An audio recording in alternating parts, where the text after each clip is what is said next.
2021 GV80 all-wheel drive 2.5T front brake job, rotors and pads. Pretty simple job. All the 2.5Ts are the same, and the 3.5 has a bigger rotor and different brake pads, so make sure you get the right ones. Tools needed: 21mm socket to remove the lugs. We have a torque wrench, a large Phillips 17mm for the caliper bolts, slide bolts. I think this one is 17 for the caliper bracket, and it's 14 for the slide bolts. Pry bar, a mallet, caliper hanger, so we don't break the brake lines. And I have two clamps there for to compress the caliper. Got some brake cleaner, WD-40 to get the rotor off. We got this here. This is brake lube. We'll put a little bit of that on, and this is disc brake quiet. Put that on the back of your brake pads. That's all the tools you need. Start out jacking it up. This is the jacking point where those scalloped marks are. So I have my floor jack, and I have this little pinch weld insert that makes it nice, and you just slide that right up over the pinch weld where the scallops are and jack her up. All right, we're all jacked up. Now I'm gonna remove the lugs. If you're gonna do it by hand and you don't have an impact, then loosen the lugs while it's on the ground, not in the air. All right, lugs are off, tires off. It's a good time to clean the inside of the tire rim while you have it off. First thing I'm going to do is remove 1, 2, 3 screws with my Phillips, Fat Phillips, and an impact. All right, those are out. Now I'm going to take the caliper slide bolts out. There's one here and there's one here. If you're just doing the pads, you could just take the bottom one out and flip this whole caliper up and replace the pads. That's what I tried to do, but I have a little chatter still, so I got new rotors, and I'm going to replace the rotors, and those are brand new pads on there already. All right, those bolts are out. Not too hard. Those are only torqued to about 30 foot-pounds. So now I'm going to take my pry bar, and I'm going to pry the caliper off, and I'm going to make sure it doesn't fall, because I don't want to break the brake line. So I'm going to pry this off, and then I'm going to hang it with a caliper hanger. All right, there we go. It came off pretty easy. I hung it. You could use a coat hanger or something that's a specific caliper bracket hanger. Here's your brake pads. These are brand new. I'm just going to pull those out. One on the front, one on the back.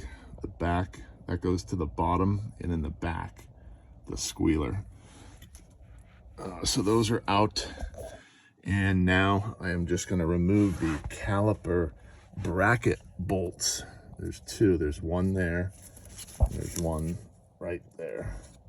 Those are torqued to 100 foot-pounds, so it's kind of hard to get them off, but not too bad. All right, the caliper bracket bolts are out, so you just take that off, and just remember which way it goes, which way is the top, and which way goes towards the back. Now I'm going to spray some WD-40 in these holes, and the rotor should come right off. All right, so I sprayed some WD-40 in the holes to free up some of that rust in there, because sometimes these can get stuck. Put a little box down there to get any drips or anything, so I'll let that penetrate for a second. Rubber mallet. I'm going to give it a whack, and it should fall right off, hopefully. Hopefully it doesn't hit me in the shin.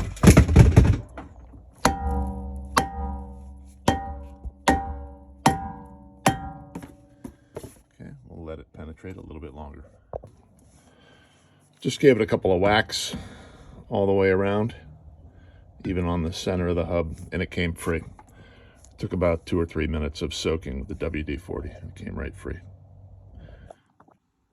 All right, so now I'll take this rotor off. Kind of heavy. There's your hub, bearing. So I'm gonna clean that up with a rag. And then we're gonna compress the caliper. All right, that's all cleaned up. The hub is cleaned up. Now I'm gonna come up here and I'm just gonna loosen my brake fluid reservoir. So when I compress these two pistons, the fluid has somewhere to go and it doesn't pressurize the reservoir. All right, so you can see I put my C-clamp on one side and the other side actually came up as I compressed this side. That's why you need two clamps. So now I'm gonna take this clamp here, put that in and screw that down and compress this.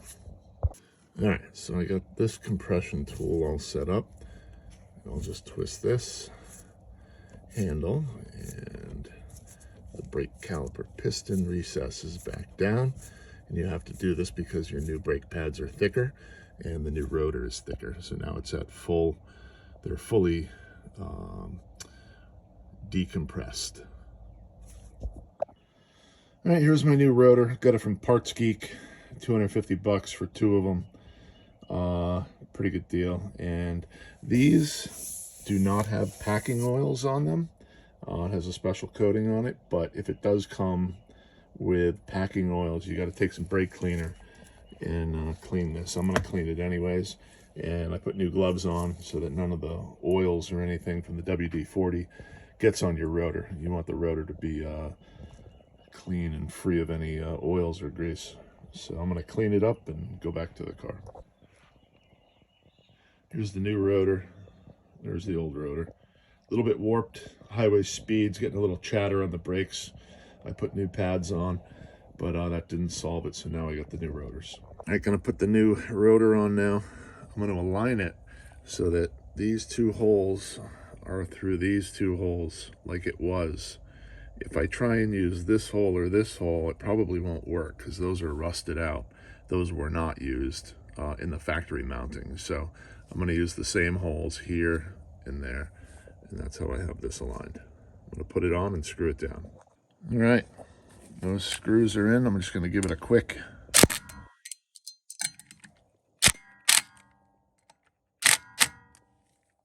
burst with the impact screwdriver. And now we're ready to remount the caliper bracket. All right, caliper bracket is remounted. The bolts are on. The bracket bolts are secured right here and the other one at the bottom. 100 foot-pounds with the torque wrench. Now, when I put the brake pads on first, you could take these slide bolts out right here. These slide bolts just come right out. And you can see there's grease on that one. I just greased it. So when I put the pads on and then push that back in, you can do the same for the bottom. Just pull that right out and it'll come out of the boot, grease it up, put it back in. When you get your pads too, you want to get new hardware. These clips come right out. Take these out. The old ones, clean up the bracket, brush it off with like a wire brush, spray some compressed air on it, get it nice and clean. And then we put our pads, take our pad, this is the front sided pad, and you want to put a little bit of lube on that tip and this tip. And these pads just go right in here in these slots, just like that. Don't bend these down. These push the brake pad out when the brake is off. So these just stay right where they are, and the pad kind of slides in right up against those, just like that. Again, this is the back brake pad, and it has the squealer that goes on the back side and the bottom. And there's tabs just like the front one for that to go in. Okay, brake pads are back on. Caliper is next.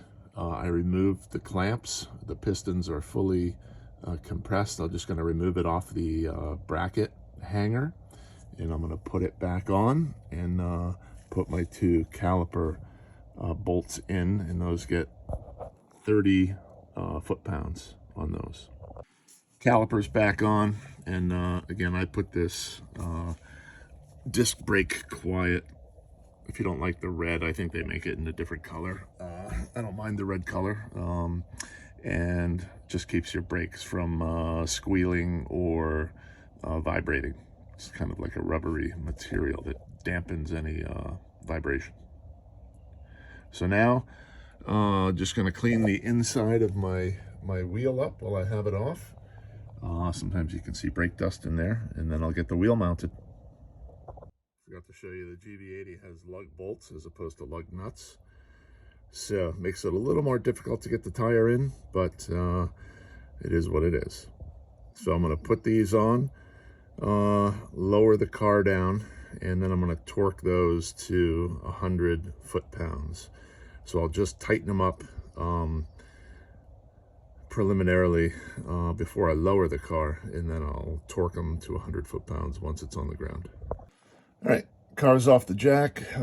They're tightened, but I'm gonna torque them 100 foot-pounds.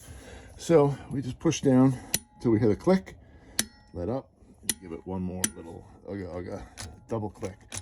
And when you tighten these, go in a pattern.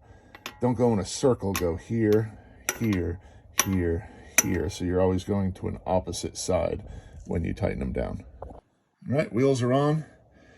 Now, one of the most important things, we got to put the brake fluid cap back on, and I'll shut the hood. But before I start the car and before I drive off, pump the brakes, pump the brakes, pump the brakes, pump, pump, pump, because those rotors are compressed, or the caliper pistons are compressed. They're not against the rotor, so the rotors will spin free. So make sure to pump your brakes before you back out of your driveway or garage. All right, here I am pumping the brakes probably, I don't know, 15, 20 times or so before I back out of the driveway, out of the garage. And then I'm gonna go, and they call it burnishing the brakes. So I am going to do a series of stops in the car. I'm gonna go forward about 10 miles an hour and then stop the car. I'm gonna then accelerate to about 30, stop the car, and then 50 and stop the car. And I'm gonna stop it fairly aggressively. And then I'm gonna do one in reverse as well. And just called burnishing the brakes. It's kind of marrying the pad to the rotor and making sure that you have full stopping capability before you get up on the highway or in traffic and actually need them and really need them. So that's it. Hope you enjoyed the video. Have a great day. We'll talk to you later. Just took the car out for a spin to burnish the brakes and test them. Everything works perfectly. No issues. Stops great. No chatter on the highway. So successful brake job. 250 bucks from Parts Geek. Again, the 2.5 is different than the 3.5, so make sure to get the right ones if you're going to try this. I am not a professional mechanic, and I am not a professional videographer, but doing brakes, it's really not that hard. And call the Genesis dealership and ask them how much for front brakes. I got 38,000 on this now, and the fronts were starting to chatter on the highway, so maybe a little warp in there, so they needed to be replaced. I would bet Genesis would probably charge 800, 1,000 maybe. I don't know. I did it for 250. So to each their own. Have a good day, and I hope this helped people. Bye.